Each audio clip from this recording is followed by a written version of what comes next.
Ladies and gentlemen, this is a very important segment, and we're going to talk about the human beings we left behind. That's more important, infinitely more important than the billions upon billions in weaponry. So we'll get to that also. First off, and hit subscribe to this channel right now. We're almost at 184,000, like one or two away. You could be that subscriber who gets us over 184,000 subs.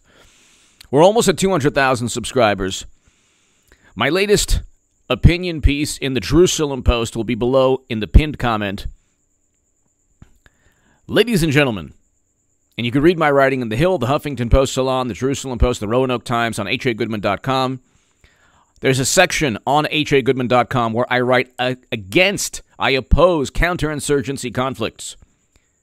You can see those columns in the Hill, in the Huffington Post, and the Jerusalem Post, and the Roanoke Times.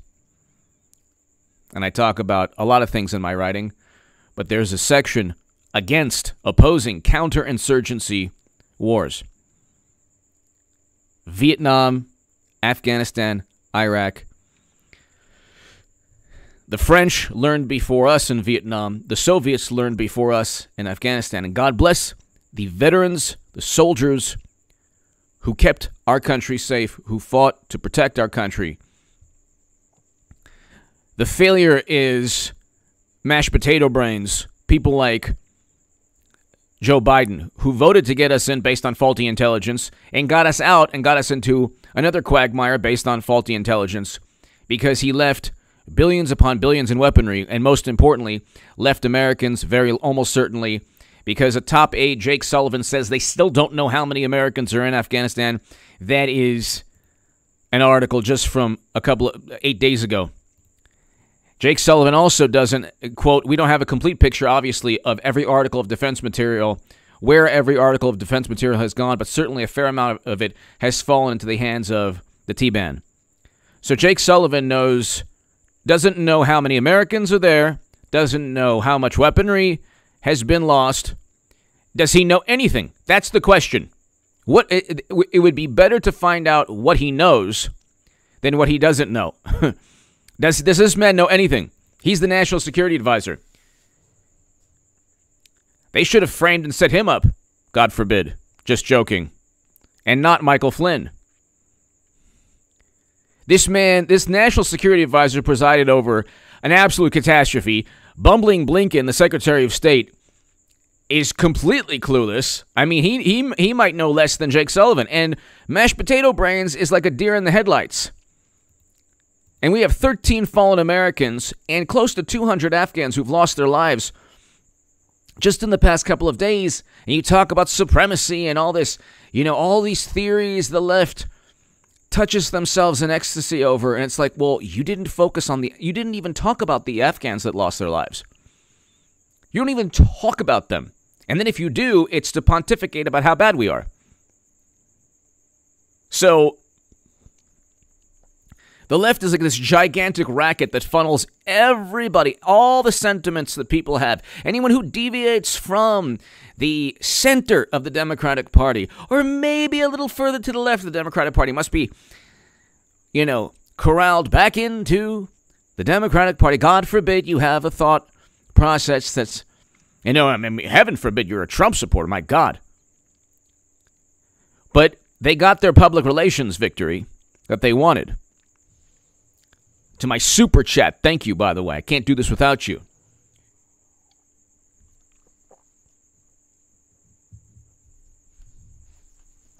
You have a situation where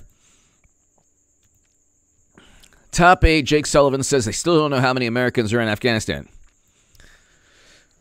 God bless the families of the 13 Americans who lost their lives because of Biden. It's 100% Biden's fault. It's not like, everything was directly Trump's fault. The FBI found that Trump had nothing to do with January, cleared him.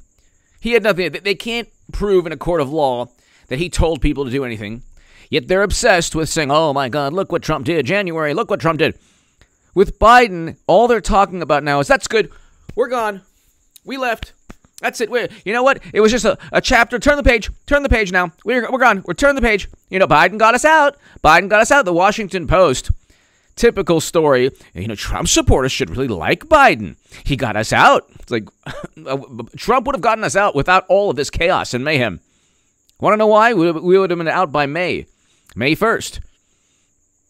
That was the negotiated deal. May 1st, not August 31st.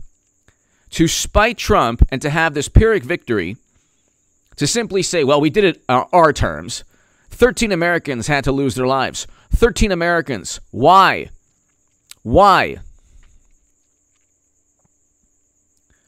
So Biden could say, oh, well, we did it our way.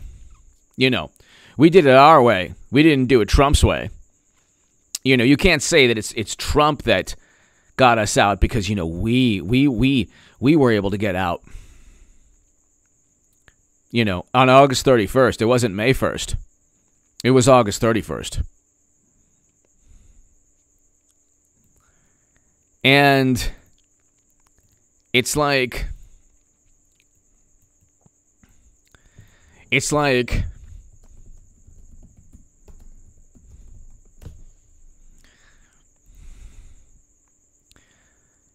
all they wanted from this timeline, that this arbitrary, it's completely arbitrary. I'm cackling here. Yes. I'm cackling here. Thank you. It spites Trump by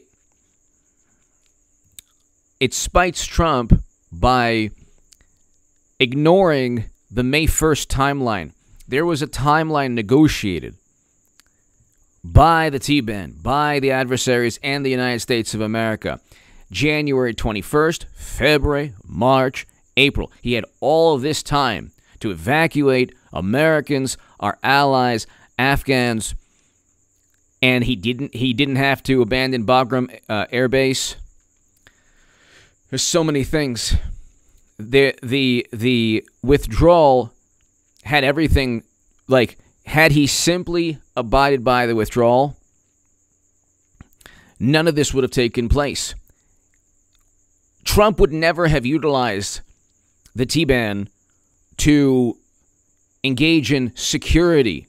He wouldn't have given lists of names to this group, American names.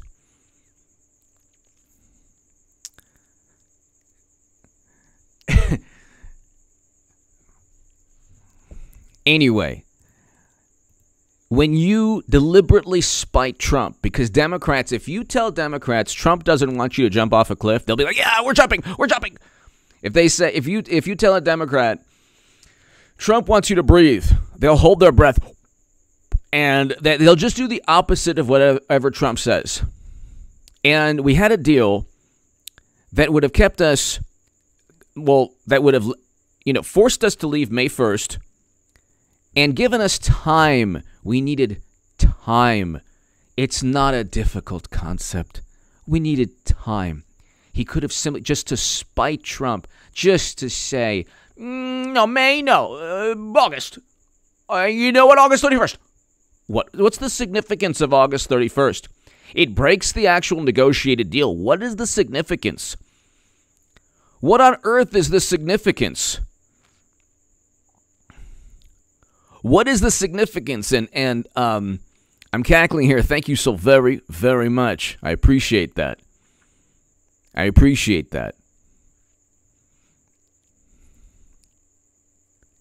He just wanted to spite Trump. And because of that now, there are billions and billions in armament that Trump and Pompeo, within the agreement, read the agreement. The agreement states that armament would have been one of the things that we evacuate or that we take with us. So, yeah, this is 100% Biden's fault. Mashed potato brains failed yet again. Now there's an eviction crisis. Now we have soaring inflation. Now we have crime exponentially higher in many cities and higher throughout the country.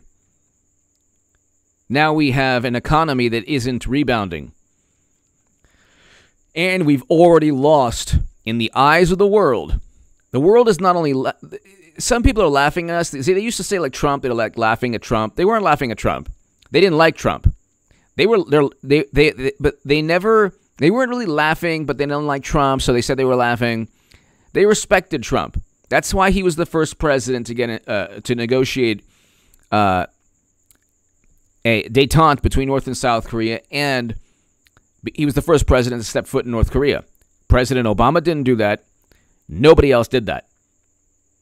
He negotiated the Abraham Accords. He negotiated the Doha Agreement to get us out of Afghanistan.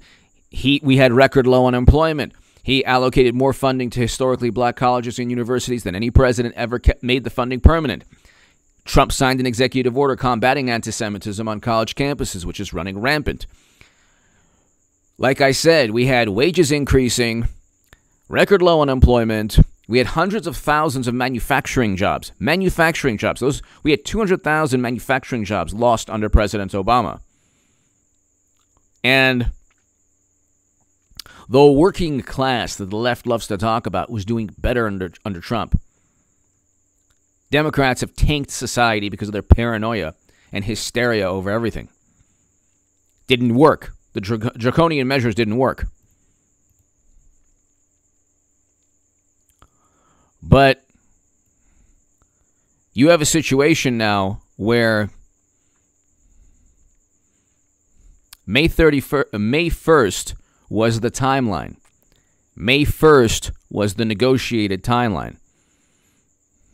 No, it's very significant. No, it's actually part of it's literally part of the Doha Agreement. It's literally part of the agreement. That was agreed upon May 1st. You can go type in Doha Agreement, and you can see May 1st, we were supposed to be out. To spite Trump, he kept us there. What was the significance of going past May 1st? There was none. It was literally just to spite Trump. That's it.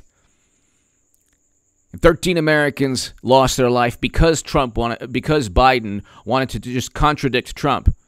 Because God forbid we can't have the Orange Menace preside over anything.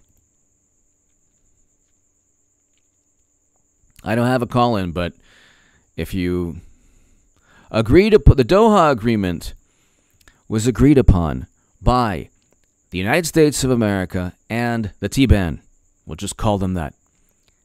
It was an international agreement. The United Nations Security Council sanctioned it as well. You can look. Doha Agreement.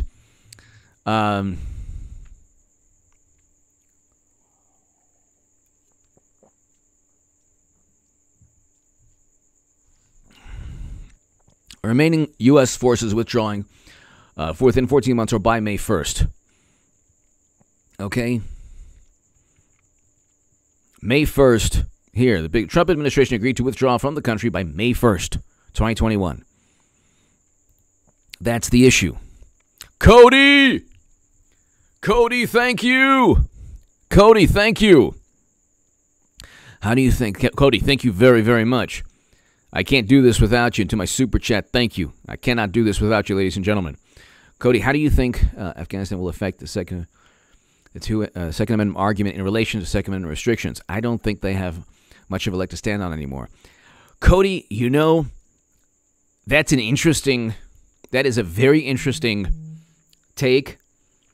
And the left is so hypocritical, and they're immune. They're immune to hypocrisy. They don't understand what the meaning of the word is. They don't get it. So they don't care if the entire world is awash with, firearms. They don't care. They only care if the United States of America, and they only care if law-abiding citizens obtain, legal protections through the Second Amendment. That's what they care about. So, Cody, thank you very much. You would think they would see the irony. You would think that if they wanted to curtail the Second Amendment, they would be worried about millions or 600,000 small arms. 600,000 small arms. Something like that we left. You would think that they would be opposed to arms deals. They're not. They look at it like, they look at everything like if someone suffers because of, let's say, like a deranged person utilizes a firearm, either obtains it illegally or legally, or a criminal obtains it illegally, or you see like people losing their lives every weekend in cities where there's tremendous Second Amendment curbs and controls and laws and protocols. They don't care. They don't even talk. Then they'll give you like some statistic where they're conflating lives lost with something that has nothing to do with crime or a deranged person committing an atrocity. But what they'll say is if there's like somebody committing an atrocity, they'll say, you see, this is an organization linked to the Second Amendment's fault. How they make the link, there's no logic. There's zero logic. Zero logic. Dianne Feinstein numerous times has said, yeah, there's no amount of laws that could prevent this. There are no laws that could prevent this. And so you would think they would then say, well, if we left all this weaponry, doesn't that hurt our case? Doesn't that hurt our case? But, you know,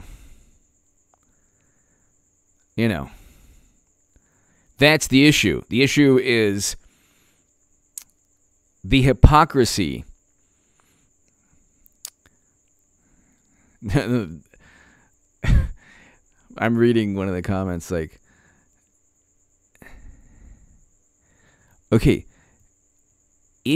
so I can't respond if there's no like, if you, Cody, I'm just responding to somebody.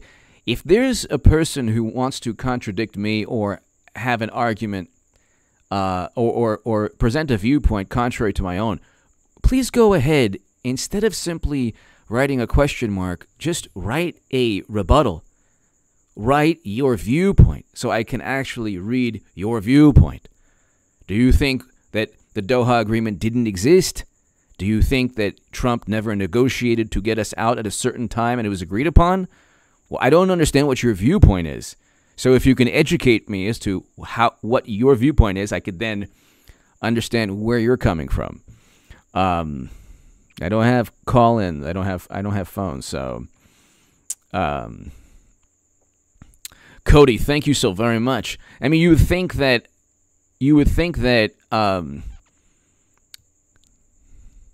Eric and Luke, thank you so very, very much. Ben D, everyone give a lot of love to Eric and Luke. Thank you. Ben D, Tropic Thunder had a better... Ben D, thank you. Thank you. I'm cackling here. Ben D, thank you. I am behind all of this. Bow down to your future. I would rather have Kamala Harris than Biden. I'd rather have anybody than Biden. I'd rather have anybody than Biden.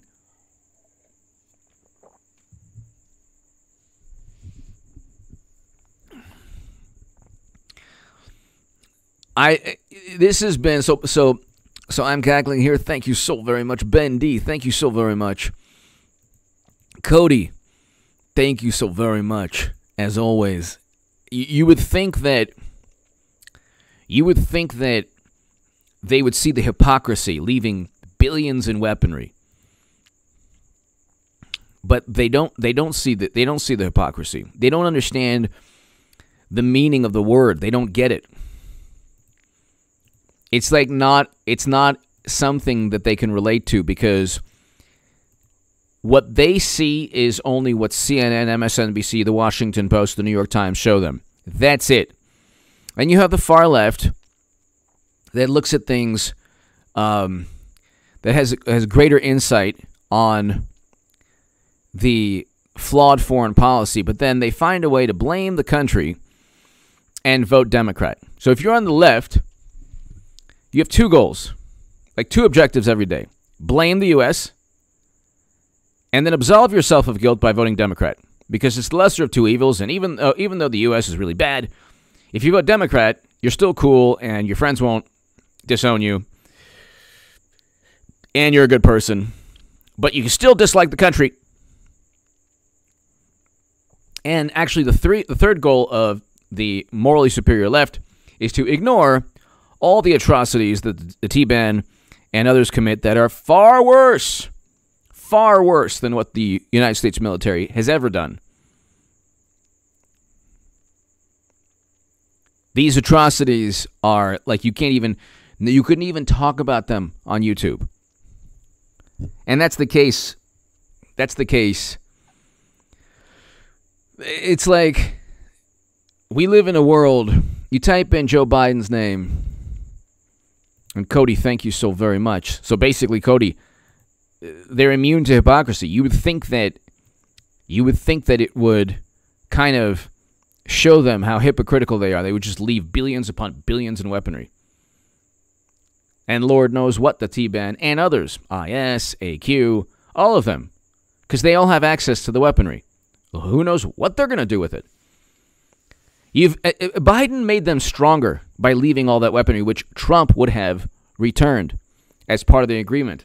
If we had time, the whole point was, the reason he wanted to spite Trump was because he can't, like Democrats, the way their minds work is that they cannot, no, if Trump says, this here's a treatment, no, bad, and then endless public relations. Anything he says, and things he doesn't say, they'll just put words into his mouth. He said, he called this country, well, how do you know? A Democratic staffer said it, that he heard it.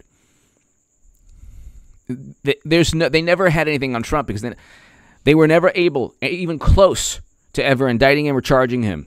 And if even 2% or 5% of what they said was true about Trump, he would have already been indicted and charged. Not so with Madam Secretary. James Comey, the head of the FBI, had to say, well, there's no intent. How does he know? They don't work that way. Even if there's no intent, if they want somebody, you better believe they'll do everything possible. So they cover up Democrats, they go after Trump, and then they also hook up Republicans who play ball also. But you look at, and thank you again, Cody, and I'm cackling, thank you, and Ben D, thank you as always. You look at CNN, America's Afghan war is over, but the battle for Biden's legacy is only just beginning. Biden's legacy is tarnished. It'll never rebound. It's already done. The entire world sees us as completely incompetent and inept. This was not he made it difficult because we had such a short time frame to get everybody out. So it was chaotic. It was chaotic and heart-wrenching, and he made it that way to spite Trump. That's the only reason. Why did he not abide by the May 1st timeline?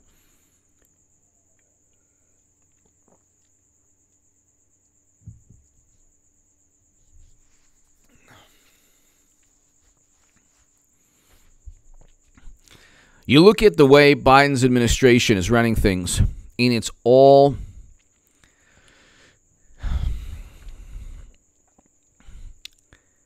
he yet again called, I don't even want to say it on YouTube, but Biden calls,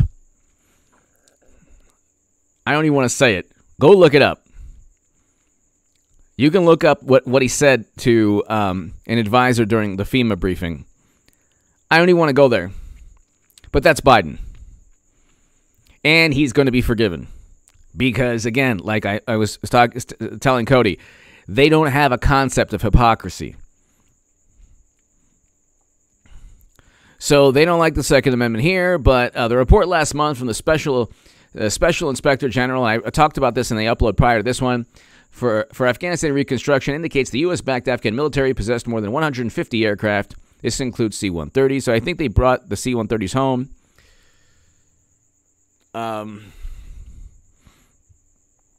A-29s, 23 A-29s, Brazilian-made 829 Super Tucano, turboprop ground attack aircraft, 46 UH-60 Black Hawk helicopters. How on earth?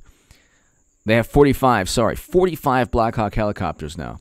The T-Band has 45 Black Hawk helicopters. 50 smaller MD-530 choppers. In addition, Afghan forces were given more than 30 military versions of Cessna single-engine fixed-wing aircraft.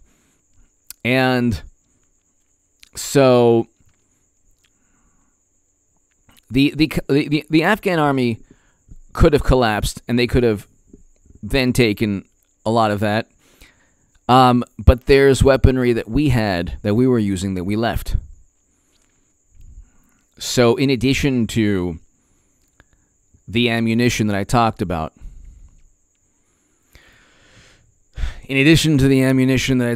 and Biden could have, I don't understand why he didn't even make an effort. There wasn't even an effort to bring all of this. If they knew that the Afghan military had fallen 2 weeks ago, why didn't they make an effort to bring all of that home? That's the question. Why didn't they make an effort to just bring all of that home?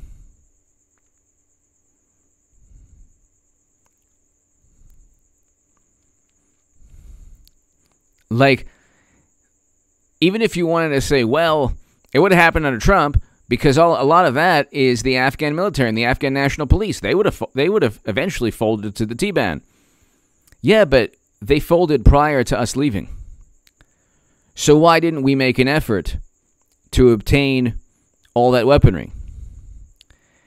Now, if it was viewed as not, or destroyed the weaponry, we could have easily done that.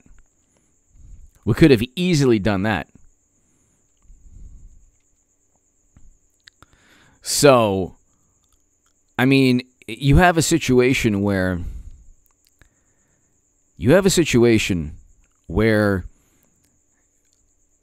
all you see from CNN is the war is over, and that's it. And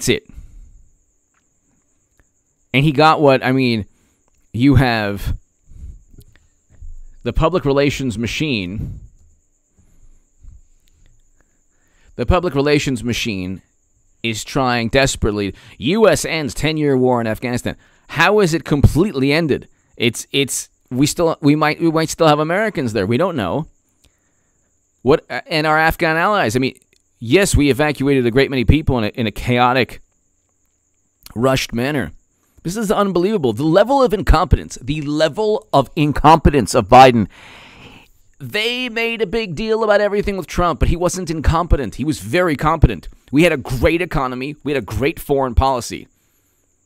He was able to do groundbreaking things. It is a groundbreaking thing to step foot in North Korea. You might disagree with it. You might say, well, that wasn't a good strategy, but he was able to get it done. He was given zero credit. Abraham Accords, very important. Trump was able to get that done. The Doha Agreement, very important. Trump was able to get that done. Record low unemployment throughout most of his tenure.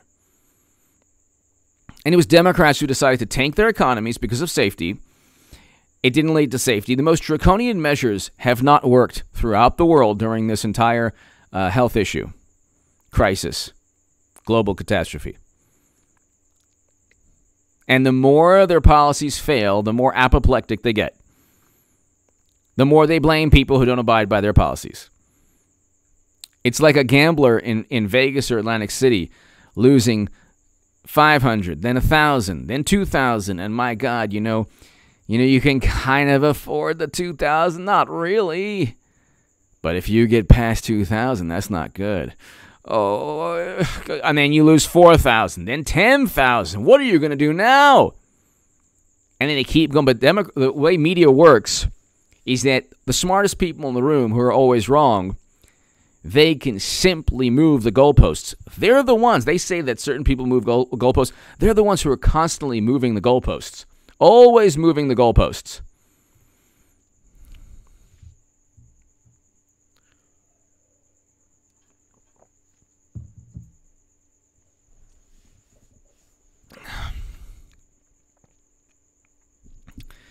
It's like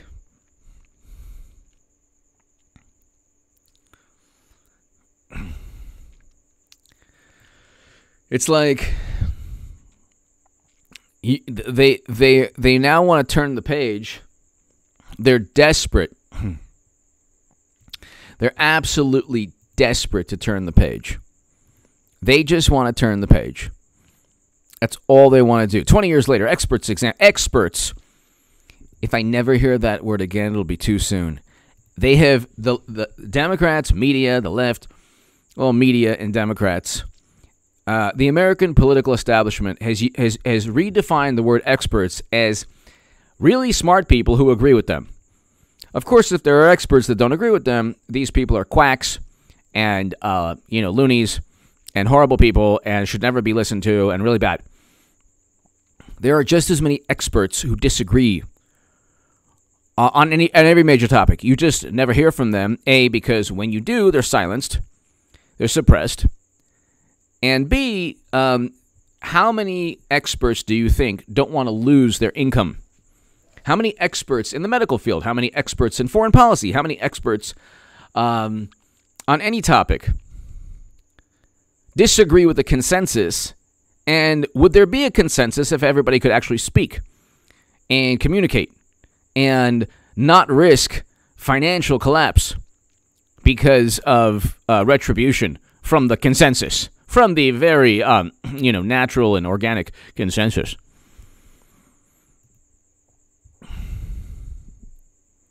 This is New York Times. It's like they're out to lunch. In Afghanistan, war and climate change collide. I don't think anyone in Afghanistan is worried about climate change now. I think climate change is the last, not even on the hierarchy of lists of things they have to worry about in Afghanistan now. But of course, you have to add in, it's like a religious doctrine. In Afghanistan, climate change also is important. We know they don't. We know that Democrats don't care about climate change because of the legislation they've passed, like the Green New Deal bill. Oh, that's right. It wasn't a bill. It was a resolution. They passed a resolution, a public relations stunt. Give me a bill that they've passed that will end or address or solve or even tackle climate change, or solve it, let's say. Do they have any idea how to solve the issue? They've been talking about it for a long time. It's an important issue. Do they have any idea that's feasible other than preaching, constant preaching? Why couldn't they have simply left on May 1st? Why? I'm cackling here. Thank you. Ben D, thank you. Jean-Louis! Ben D! Potato Head was ordered by...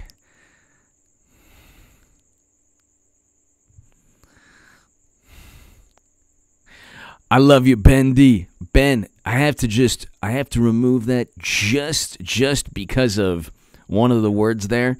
But I agree.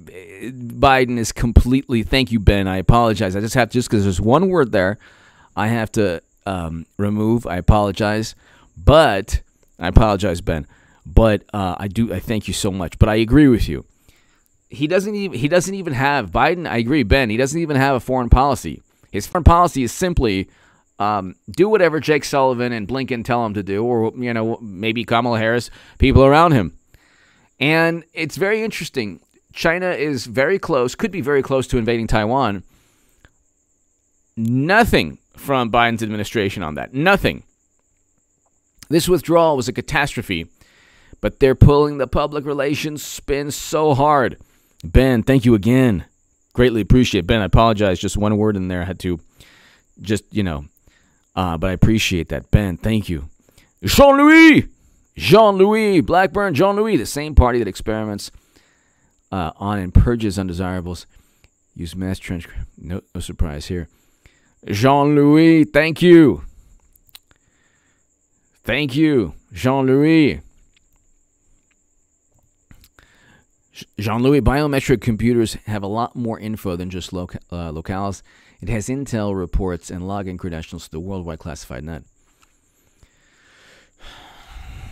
Jean-Louis, thank you. Wayne, thank you so much. Thank you, Wayne. Thank you, Ben. Thank you for understanding, Ben.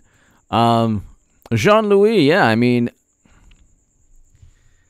they want to, this is the thing, they want to control everything. Wayne Sanford, thank you.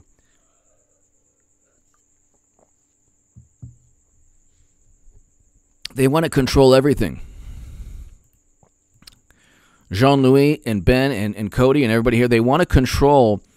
This is why they have to silence and suppress people, because their arguments don't hold up to scrutiny. So the advantages they have now is, Mitt Romney, who won't do anything. Mitch McConnell, who won't do anything. You have Republicans who, they're not going to do anything. You have social media companies who, if they get a letter from a Democratic senator, will, they're petrified of negative press. So, their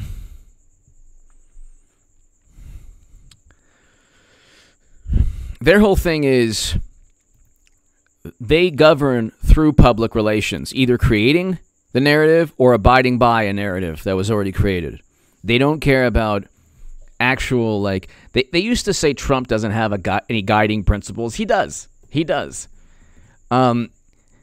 It's not putting America first. That's a little bit of a, Democrats think that they're putting America first also. It's actually not.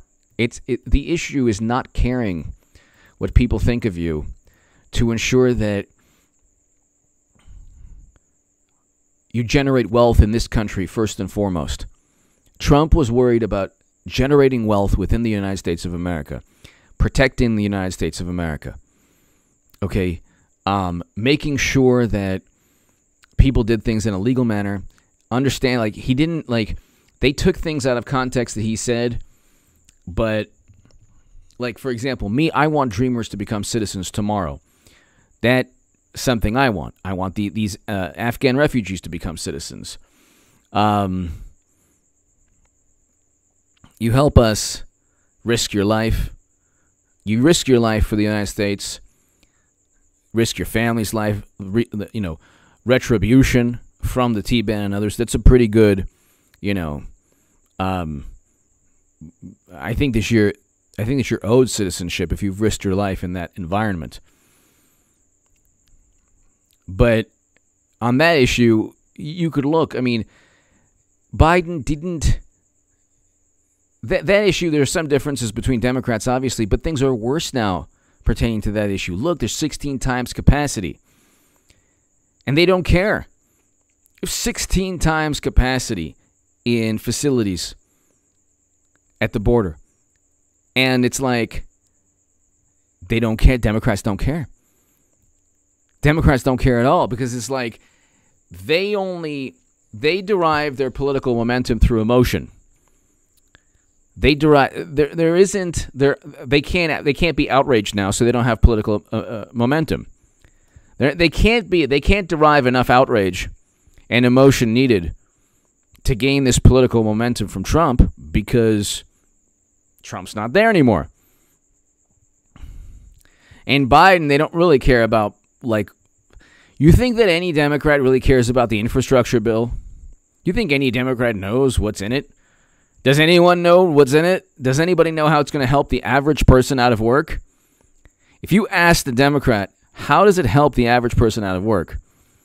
They won't tell you. If you ask the Democrat, why did he spite Trump and not agree to the May 1st timeline?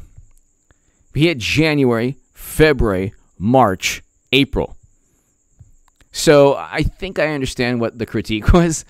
Well, if August was bad, May 1st would be worse. No. That's not, oh my God. That's not what I'm saying. I'm saying if the May 1st timeline was agreed upon, then January you would have started. I thought that's what the issue was. The Doha Agreement said we should leave in May. The agreed upon date was May. Which means that had he simply gone into the White House understanding we were going to leave in May,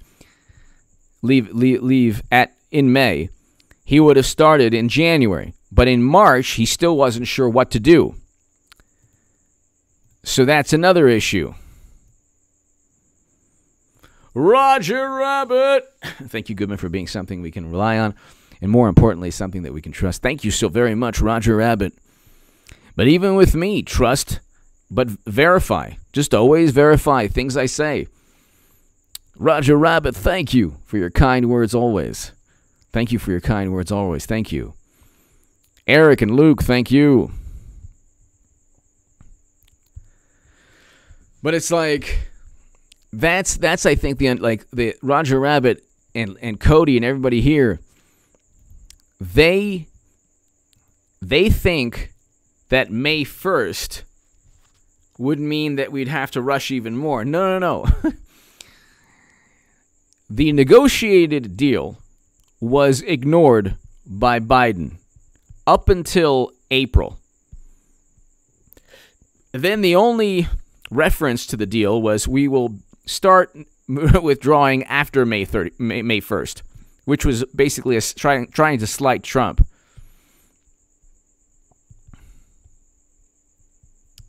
And it's like,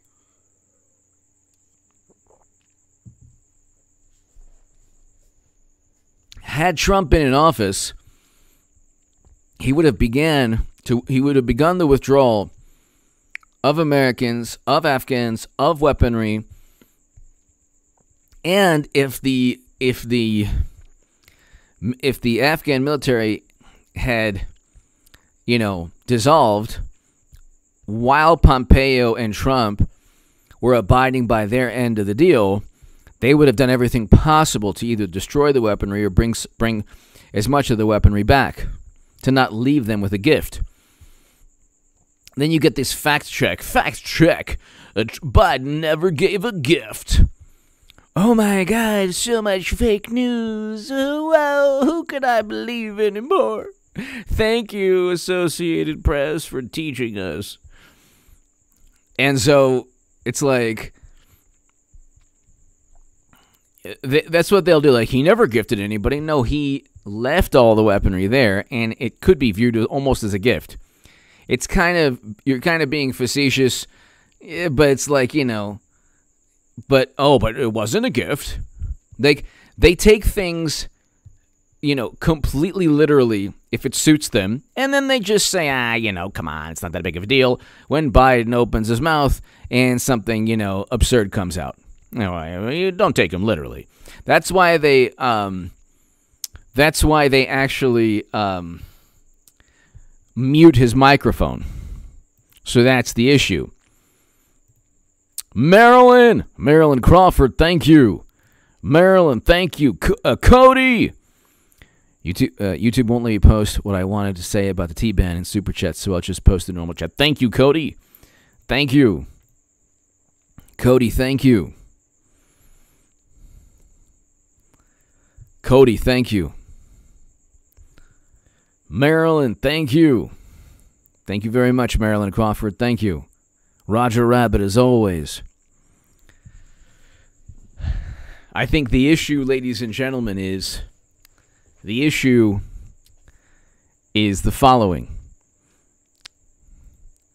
If you have a president that adopts his predecessor's international deal, okay?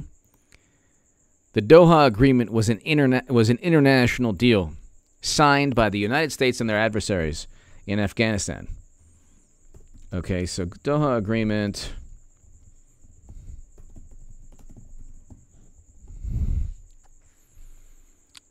And you look. Here's the security. Let's read this here.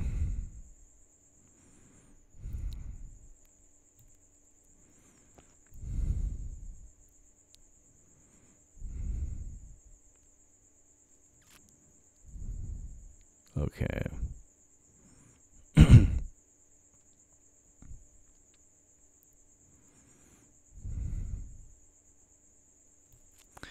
So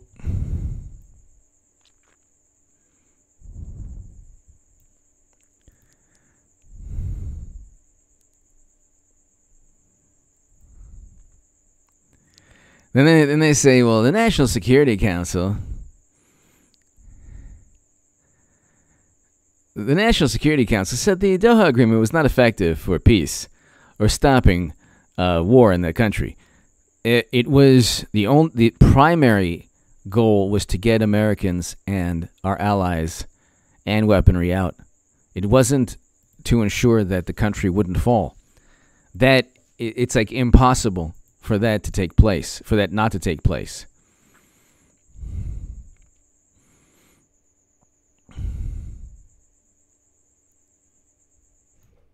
So, you look, UN Security Council endorses U.S. T-ban peace deal. It was endorsed by the United Nations Security Council. Okay, all 15 members of the United Nations Security, as permanent members 5, but which endorsed the U.S. joint U.S. Afghan Declaration on Peace and the agreement signed. So there you go. It was endorsed by the United Nations Security Council. Okay? So, there you go. GB, hello. And so,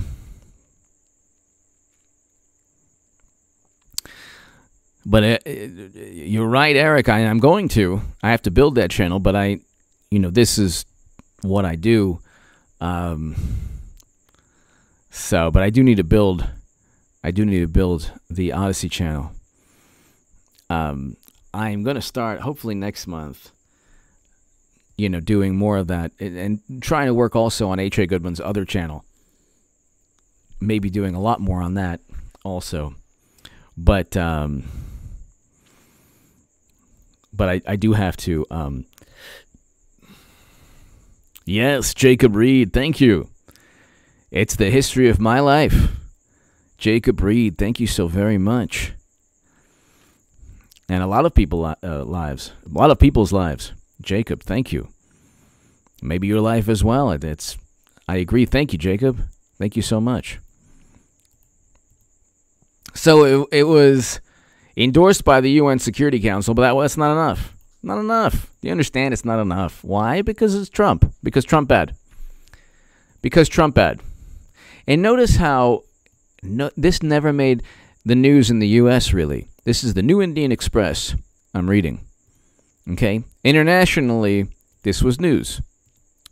But because it's Trump, they were focused, don't you understand, on Michael Cohen's testimony. Do you understand? Trump and his financial labyrinth of criminality. Oh, my God. So, it's like all 15 members of the UN Security Council, including the 5 permanent, endorsed the deal. It still wasn't good enough for Biden. Mashed potato brains just had to. He just had to do something different. Do you understand? Jake Sullivan says they still don't know how many Americans are in Afghanistan. Well, there you go.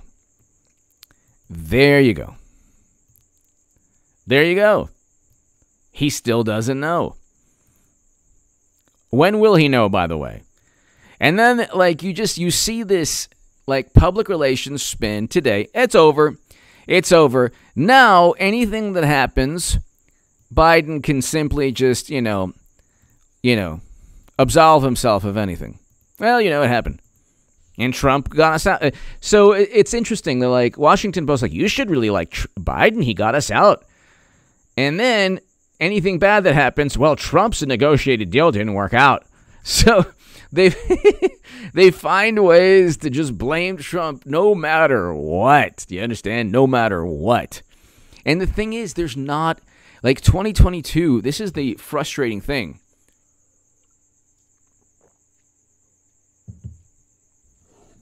2022, you will finally see a Republican Party. You will finally see a Republican Party that actually, in a peaceful manner, fights back. In a peaceful manner. Peacefully fights back. Ladies and gentlemen, we have 183,996. Let's get 4. If there's 250 people here, if we can just muster up 4 people to sub, we'll get to 184. I mean, this has been a hurdle that we were at 184, and then we're down, and now we're over. Once we get to 184, we can get to 185, and then 200,000, and that will be a huge accomplishment because I'm doing this all myself. I have amazing moderators on my chat, Eric and Luke, but I'm doing this myself with my viewers. You know, I don't have I'm not part of a $20 million monstrosity that has its own discrimination case, by the way. So, 183,996. So, if you know somebody this week, search, thank you, Dale, hello. Missy, hello. If you have somebody this week that would enjoy this channel, let them know about the channel. Thanks, Eric. Thank you, Eric and Luke. Ladies and gentlemen, let's see. Kind of running out of steam here.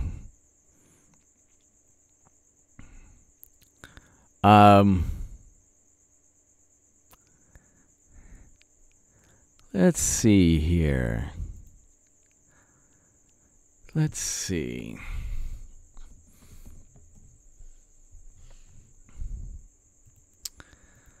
Let's look at.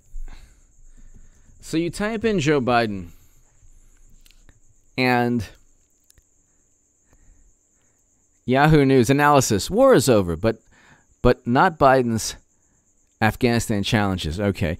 See, everything is it was so different with Trump. They just, the contempt and disdain, it was unbelievable. They were completely unhinged. They said Trump was unhinged, but see, Trump fell for a trap. He fell for a trap. And the trap was to get him to say things that bothered them, and then derive a lot of political momentum from the things that bothered them. So they would lash out at Trump and try to accuse him and do all these things. Then Trump on Twitter would be like, oh yeah, you know what? And then they would say, you see what he said? Oh my God. And then they would derive political momentum. Then they would try to poke and prod him and provoke him even more. Then he would fall for it. And then there was, oh my God, president of democracy. And it was this constant. Now we have real problems. We have an eviction moratorium ending. And some Biden, the left, they just they absolve themselves of guilt. Well, we had to engage in these draconian policies. It's the only thing to keep you safe. When Democrats say we're going to keep you safe, run for the hills. Run for the hills. Run for the hills when they say keep you safe. It's but then the thing that will make you the most unsafe will happen. We're just keeping you safe. We're going to tank the entire economy.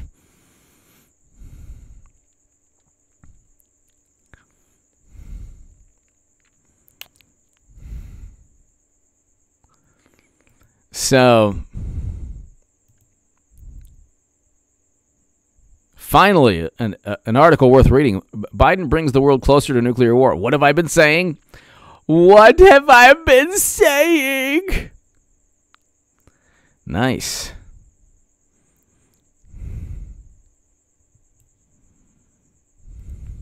Wow. By Grady means. The doomsday clock is ticking towards midnight. Notice how I love how they don't ever move the doomsday clock. They moved it back with President Obama. Do you understand the very smart, wonderful liberals? And I'm telling you, it has to be the doomsday clock people have to be, majority Democrat at this point. They moved it back with President Obama, then they moved it forward with Trump. Because the Orange Menace. We were probably a lot safer with Trump. We were a lot safer. They should just put it a second to midnight and call it a day. It's 100 seconds to midnight. Just put it a second to midnight. What are you waiting for? Why? You don't have to hold up any appearances. Just put it a second to midnight. It's fine. Bulletin of the Atomic Scientist, 75 years and counting.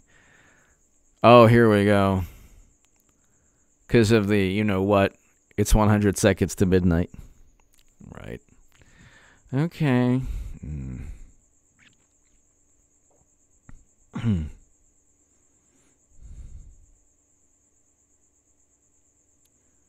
Look at this.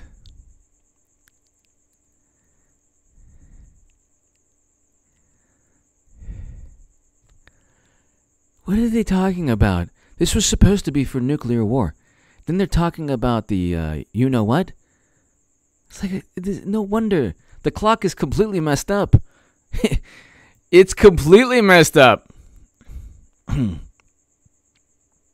Oh, thank you. Though lethal on a massive scale, this particular pandemic is not an existential threat. Well, thanks for bringing that up eventually. They had this whole thing on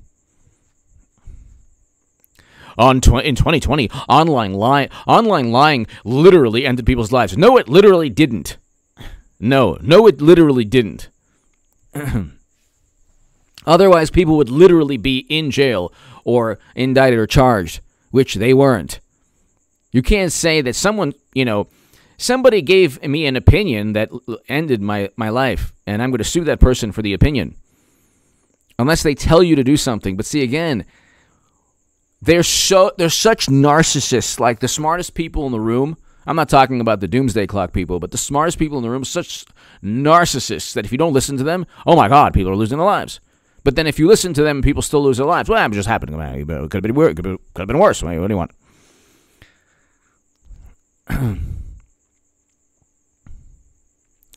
Considered by themselves, these negative events in the nuclear, climate change, and disinformation arenas. Disinformation. Defined as anything that is not sanctioned by The Atlantic, The New York Times, The Washington Post. The same people who cheated Bernie Sanders. No, not those people. It wasn't. It could have happened anytime. It was just internal party politics. Not a big deal. The same people who thought Trump worked with Russia. The same people who thought Trump worked with Russia. The same people who thought Trump worked with Russia also think you should do this, that. The whole world should revolve around them.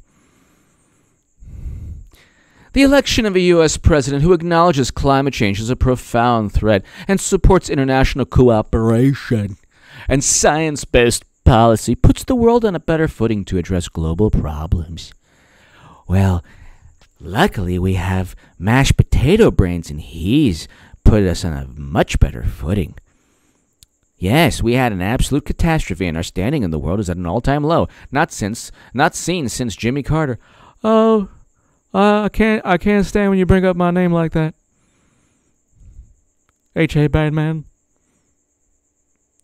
I've sinned. I opened up a magazine once, and let me tell you, I wasn't reading the articles.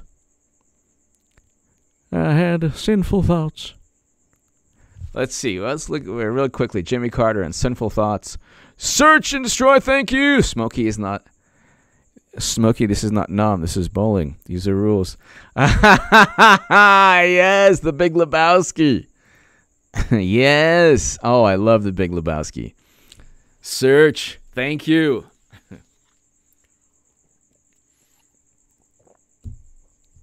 Market zero. Market zero. Search. Thank you. Don't you love this? The election of a U.S. president who acknowledges climate change. Trump acknowledged it also, just not in the way you wanted. Climate change. It's going to lead to the end of the planet. When? We don't know. Do you have a solution? No. Did you pass the Green New Deal as a bill? No. But it's an existential issue. Yes.